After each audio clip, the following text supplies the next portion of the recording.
So let's move forward, and this is a topic that I know it's dear to Kim on the marketing side, but also when you started, what mistakes did you make that you would like to have avoided? Well, what I can say, what my biggest mistake was not informing myself well enough. I should have reached out in certain Facebook groups to other drone pilots with more experience than myself a lot sooner.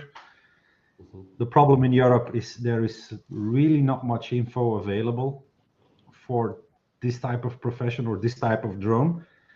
A tethered UAV with that can clean. So although I have my pilot certificates and all the bells and all the whistles, but yeah, reaching out to somebody like Samir with what I've done for my last job, and thanks again, Samir, for that. You're welcome. Yeah, reaching out, network a lot more, and I'm already pretty good at networking, but even when I stepped into this new business, I for some reason, I don't know, I didn't go into those groups, and I didn't start those conversations. So that's something that I would have done. Two is didn't set the expectation right when you buy the equipment. So I think I have around three, not think, I do have 3 drones right now. But the first one was basically an entry-level cleaning drone, a really cheap one. I wasn't really aware of the capabilities of that drone. It didn't have enough lifts. It was just good for some small residential jobs. And in my case, I quickly dabbled into commercial and industrial, not so much residential. So yeah, I bought the wrong equipment and I didn't ask the right questions to the right people. So that's basically my biggest mistake. So starting out, I had a different approach. I had a on it where I took about a year to learn the traditional side of exterior cleaning. So I fly an Apelix drone, which I know is not allowed in certain European countries right now. But what Bob, the owner of Apelix, gave me the best advice starting out. This was in late 2023, when the drone was only $29,000 back then, and he told me, Samir, you can buy my drone, but you need to know what you're doing when it comes to cleaning. You know, if you don't know how to do professional pressure washing, if you don't know how to do soft washing, if you don't know your chemistry, which that's the most important part when it comes to soft washing is knowing your chemistry, what solution for what substrate, as you know, Bruno touched on. And these are only things you can learn from experience. And what Kim said is, you know, the Facebook groups are a big help. You can generally ask questions and get help and find answers there. I didn't do that. So I was late to the Facebook party. I only joined this year, ever, because I've just never been a Facebook guy. But I had to for the business. And I think for me, like, I did a lot of things right as far as learning the business side first and then flying the drone, because I was already a drone pilot. So I knew how to fly a drone. I didn't know how to clean. So I had to learn how to clean. But I think touching point, exactly what you said, Kim, is I wish I would have joined Facebook groups a lot sooner, like even before I bought a drone or before I bought anything, because I would have learned a lot more answers in those Facebook groups, especially the ones that are like, hey, how do I clean this? And then 20 guys chime in on how to clean it. And that would have helped me a lot when I actually started doing jobs, because I would have been better prepared for the job, because I already knew what it was, instead of getting there and calling some friend and being like, hey, how do I clean this? I don't know how to clean this. And that would have helped a lot, is joining the networking groups before and just learning by just watching what those guys are saying. Yeah. It's just like Bruno already mentioned. It's the drone is just an extension. It's another tool in your toolbox to do a job.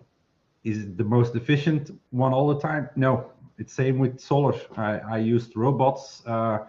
Was the robot the best tool on all the solar cleaning jobs? No. Was a SunBrush the best tool? No. Water fed pole. So every job has its specifics or challenges, and you learn by doing. But yeah, flying the drone itself is not the most difficult. It's knowing your chemistry once again. Yeah, and thankfully we have the specialist with us today. Bruno. And yeah, Bruno. And so the other thing now, for the people who don't actually like, because before I bought my wash drone, I already had probably 200 or 300 hours of pilot time. Recreationally, I do a lot of photography, videography as well. So like, if you're not familiar with a drone, you got to get familiar with a drone, right? So I've told people, I'm like, hey, so you want to get into this business? Do you fly drones now? And they tell me no. And I'm like, well, you probably don't want to buy a $40,000 drone as your first drone. Yeah. You need to go out and practice, man. Go buy yourself a $600 drone and get out into a field and crash it a few times. You're gonna crash it, I promise you. So like, you gotta practice. It's like, if you want to be a truck driver, you're not just gonna go buy an 18-wheeler. You got to go to truck driver school first. So Exactly. you gotta slow down a little bit. And if you don't know how to write a business plan, get the help you need. There's so many online tools now. Write a business plan. It doesn't matter whether it actually goes into play. I wrote a business plan. I threw 80% of it away 6 months into launching because I made a lot of bad assumptions, and the economy changed as well. Right? But writing that business plan is going to make you think about all this stuff. And you've got to go through that exercise. Is my biggest advice is, like, do your homework before you just go buy stuff.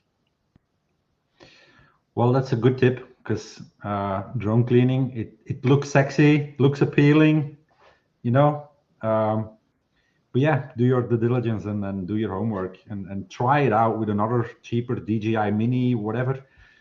Right. Just get a See feel of like what you do, because it's flying a drone can become boring as well. I mean, I spent hours and weeks and months in the field cleaning solar, and yeah, it was with a robot, but when you're standing there for 15 hours in a field, then it becomes a boring job. It's the sexiness goes out of it pretty fast. Right. But, right. And like, the sexiness is only the first 20 minutes when everyone's out there to watch you, and then when they go, now you got to get to work.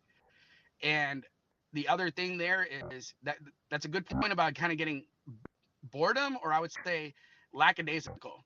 You're flying a large drone that can hurt people and damage property. So one of the biggest things that I'm starting to work on, my mindset, I'm starting to get more of an aviator's mindset. I want to think like a pilot would think. Safety checks, flight, post-flight checks, observational awareness, situational awareness, flight planning, making sure you know where the trees are and what direction the wind is blowing. At all times, you have to know which direction the wind is blowing. the landing zone, your emergency landing zone. Yeah. Exactly. So a lot of traditional pressure washers, they bid from Google. We can't. I have to go look at this site. I can't just do a square footage. It's the parking lot. Let me go clean it. No, I got to see if there's a telephone pole, power lines, cell phone towers nearby.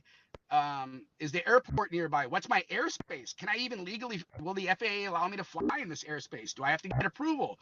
Do I have limits in my airspace? There's a lot of stuff you guys have to think about, and you